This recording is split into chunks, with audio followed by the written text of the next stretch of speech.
लीजिए दोस्तों, ईरान का वो सच खुल गया। ये यूं कहिए, ईरान जो छुपा रहा था वो खुलकर सामने आ गया। आप सब मेरे गवाह हैं, खुदा की कसम। पिछले 15 दिन से मैं लगातार कह रहा हूं कि ईरान के अंदर जो धमाके हो रहे हैं, बिल्डिंग्स के अंदर धमाके हो रहे हैं, बिल्डिंग के बाहर धमाके हो रहे हैं, पाइपलाइन दबादब फटे जा रही है। अभी लास्ट रिपोर्ट में मैंने ये कहा था कि ईरान के अंदर मूसाद है और मूसाद कर रहा है। लेकिन मेरा ईरान के लिए मैं बोलूं, अच्छी अच्छी बातें करूं तो बहुत अच्छी बात है, लेकिन कमजोरियां बता दूं तो गाली सुनने के लिए भाई साहब मैं ही हूं। फिर 2 मिनट में जिस इंसान ने आपको पिछले 5 साल में हर दिन सच्ची खबर दी, और 2 मिनट के अंदर अगर मैंने उस लैंग्वेज को चेंज कर दिया, यानी ईरान अगर हमला करे तो रज़ा भाई सुभान अल्लाह माशाअल्लाह, और ईरान कुछ बात छुपाए, ईरान अपना नुकसान छुपाए, ईरान की जो कमज़ोरियां हैं वो बयान कर दूं तो रज़ा भाई तुम्हारी बहन की आंख। ये हमारे यहाँ एशिया में चलता है बहुत। दोगला हमारे अंदर का मिजाज है, लेकिन कुछ हैं जिनके कमेंट से बहुत हिम्मत मिलती है। लीजिए, मिल गई है बड़ी रिपोर्ट, इन्वेस्टिगेटिव रिपोर्ट है, अमेरिका की रिपोर्ट है, ग्लोबल रिपोर्ट सामने आई है और ईरान के अधिकारियों के जरिए कुछ चीज़ें सामने आई हैं। न्यूयॉर्क टाइम्स ने लिख दिया है, जिसने इजराइल के नुकसान खोले थे। आज इसी अखबार ने बताया कि ईरान के अंदर जो धमाके हो रहे हैं और 12 डेज वॉर के बाद से ईरान में जो गैस पाइपलाइन फट रही है, बम धमाके हो रहे हैं, कहीं कुछ हो रहा है, उसके पीछे मूसाद है। और मूसाद ये कर इसलिए रहा है ताकि ईरान में डर पैदा हो, ईरान के लोग खौफ में आएं, ईरान के लोग बुरी तरह से डर जाएं, सरकार से सवाल करें, सरकार के खिलाफ प्रदर्शन करें और सरकार गिर जाए। अब ईरान क्यों छुपा रहा है? ईरान अगर ओपनली बोल देगा कि इजराइल ये कर रहा है, इन धमाकों के पीछे इजराइल है, तो होगा ये कि ईरान की आवाम सीधा बोलेगी अपनी सरकार से जवाब दो, इजराइल पर पलटवार करो।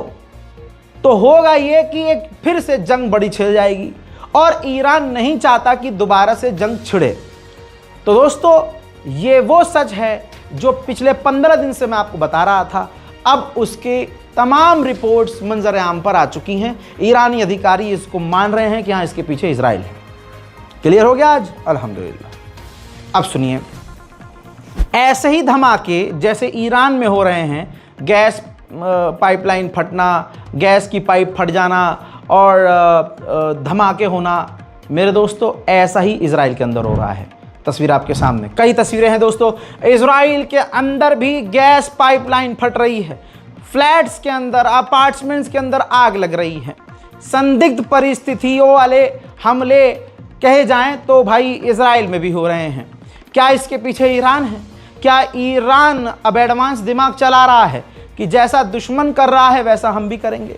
क्योंकि ये भी रिपोर्ट्स हैं और आप ये जानते हैं कि ईरान भी मूसाद की तरह जासूस अपने इजराइल के अंदर पाल कर बैठा है। तो जाहिर सी बात है इसके पीछे ईरान हो सकता है। तस्वीर देखिए ना आप, कई जगह धमाके हुए हैं, कई जगह आग लगी है और इजराइल भी इसको ईरान की तरह एक्सेप्ट नहीं कर रहा है कि इसके पीछे ईरान है। अब देखिए, ये सुमड़ी में जंग चल रही है, खुले में नहीं, ऐसा लग रहा है सुमड़ी में जंग चल रही है। इसीलिए मैंने कहा था कि भाई ईरान मत जाओ। बहरहाल अब आपको बता दूं कि इसके बाद ईरान में भी संदिग्ध आग लगी है। वजह नहीं पता है, अब हमको पता है और आपको भी अच्छे से पता है। ये देखिए आग, देखिए ईरान के सनंदाज नाम के इलाके में बहुत ही खतरनाक आग लगी है। जो धुआं आप देख रहे हैं आसमान में, इससे आप समझ सकते हैं कि ये विस्फोट हुआ है, ये आग लगी है। लेकिन जो कुछ भी हुआ है बड़ा हुआ है। इतना ही नहीं, इस्फहान यूनिवर्सिटी ऑफ टेक्नोलॉजी के अंदर आग लगी है, धमाके की आवाज़ आई है, 2 धमाके की आवाज़ आई है। ये देखिए, देख लीजिए भाई, अपनी आंखों से देखिए। मैं बोलता हूं तो लोग कहते हैं कि भाई साहब, अब कहा जा रहा है कि इलेक्ट्रिकल जो है कोई फंक्शन या फॉल्ट हुआ था, तार वार में आग लगी, कुछ हुआ, क्या हुआ ये बात की बात है, लेकिन सामने आपके मंजर है कि ये ईरान में हो रहा है। इजरायली हमलों में जंग के दौरान ईरान के कई कमांडर बुरी तरह से घायल हुए, सैकड़ों तो मारे गए, लेकिन जो बुरी तरह से घायल थे, आपकी स्क्रीन पर सीनियर कमांडर कहा जा रहा है जावेद नारंजी इनका नाम था, बुरी तरह से घायल थे। सीनियर कमांडरों में से इनका जनरल और कमांडर लेवल पर इनका जो है नियुक्ति थी।